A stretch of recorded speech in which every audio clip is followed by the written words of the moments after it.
What did the three witnesses actually see? If you grew up hearing the story of the Book of Mormon witnesses, you may have pictured something very simple. Joseph Smith had the gold plates. Three men looked at them. They saw the writing, and their testimony proved the plates were real. But when we go back to the historical accounts, the story becomes more complicated, because the three witnesses did not describe an ordinary examination of the plates. They described something extraordinary, something involving prayer, an angel, the voice of God, and what some of them later described in spiritual terms. So what did the three witnesses actually see? Let's look at what the historical record says. The three witnesses were Oliver Cowdery, David Whitmer, and Martin Harris. Their famous testimony has appeared in the Book of Mormon since its first edition in 1830, and the wording is important. They declared that they had seen the plates and the engravings on them, but they also said the plates had been shown to them by the power of God and not of man. They said an angel came down from heaven and brought the plates before them. They also testified that they heard the voice of God declaring that the Book of Mormon had been translated by divine power. That means this wasn't described as three men simply sitting at a table while Joseph Smith handed them an ancient artifact. It was a visionary religious experience. According to Joseph Smith's later history, the men went into the woods and prayed. After repeated prayers, Martin Harris withdrew from the group.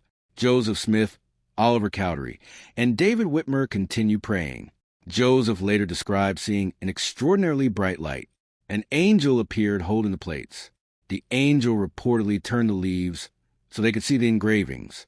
Joseph, Oliver, and David also reportedly heard a heavenly voice affirming the translation. Joseph then went to find Martin Harris.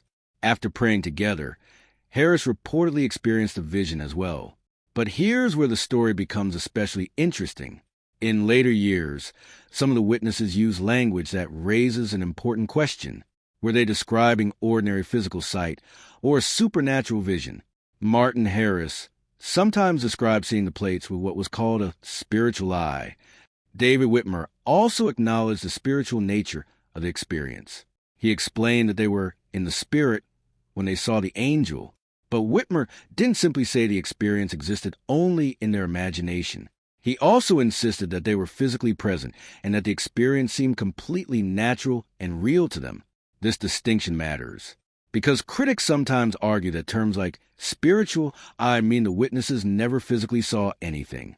Believers respond that 19th century religious language could describe a supernatural experience as spiritual without meaning that it was imaginary. And interestingly, official church historical material today acknowledges both sides of that language. Martin Harris described the experience in spiritual terms, but at other times strongly insisted that he really saw the angel and plates. David Whitmer similarly described both spiritual and physical aspects of the experience. So the historical evidence doesn't fit neatly into a simple sentence like, they physically inspected the plates. But it also doesn't justify simply saying, they admitted they imagined everything. Their own descriptions are more complicated than either claim. And there's another detail that makes this even more interesting. The three witnesses apparently didn't see only the gold plates. David Whitmer later said they also saw other sacred objects associated with the Book of Mormon story. These reportedly included the sword of Laban, the interpreters, the Liahona, and other records. That makes the experience even more clearly supernatural. And this becomes especially important when we compare the three witnesses with another group, the 8 witnesses. Their testimony sounds noticeably different. The 8 witnesses didn't describe an angel. They didn't describe hearing God's voice. Instead, they said Joseph Smith showed them the plates. They said they saw the engravings. And most importantly, they said they handled the plates with their hands and hefted them. That sounds much more like an ordinary physical examination. So we really have 2 different kinds of witness accounts. The 3 witnesses described a miraculous encounter involving prayer, an angel, heavenly objects, and the voice of God. The 8 witnesses described seeing and physically handling an object presented to them by Joseph Smith. And that leads to the question at the heart of this story. What exactly does the testimony of the 3 witnesses prove?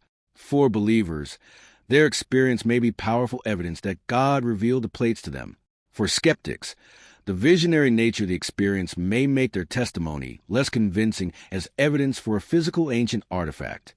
But whichever conclusion you reach, one thing is important. We should describe their testimony accurately.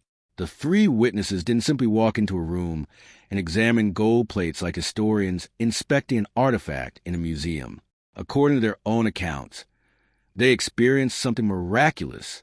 They prayed, an angel appeared, the plates were revealed, and they heard what they believed was the voice of God. So perhaps the most interesting question isn't, did the three witnesses say they saw the plates? They absolutely did. The more interesting question is, what did they mean when they said they saw them? Was this physical sight? Spiritual sight? A supernatural vision involving physical objects? Or something else entirely? Nearly 200 years later, people are still debating that question. And now that you know what the historical accounts actually say, I'd like to hear your conclusion. Do you consider the testimony of the three witnesses strong evidence for the Book of Mormon? Or does the visionary nature of their experience make you more skeptical? Tell me what you think in the comments. And if you enjoy examining Mormon history by going beyond a familiar version of the story and looking at what the historical records actually say, subscribe to Path to Growth. There are many more stories worth examining. I'll see you in the next video.